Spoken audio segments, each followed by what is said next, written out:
আসসালামু আলাইকুম, কেমন আছেন সবাই?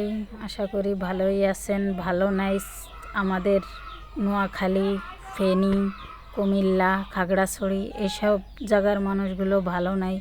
আজ তারা বিপদে আছে, হয়তো বা একদিন বিপদ থাকবে না, কিন্তু এই স্বাধীন বাংলাদেশের কথা তারা কখনোই ভুলবে না।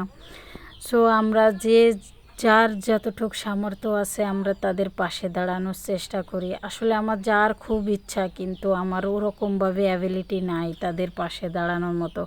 আপনারা যদি দাঁড়াতে চান দাঁড়াতে পারেন, আমি যাব সেখানে। আমি তো একা যেতে পারবো না, যেহেতু মেয়ে মানুষ। কালকে 2-3 জন ফলোয়ার আমাকে নক করছে যে আপনারা আসেন, দেখেন পানির অবস্থা কি।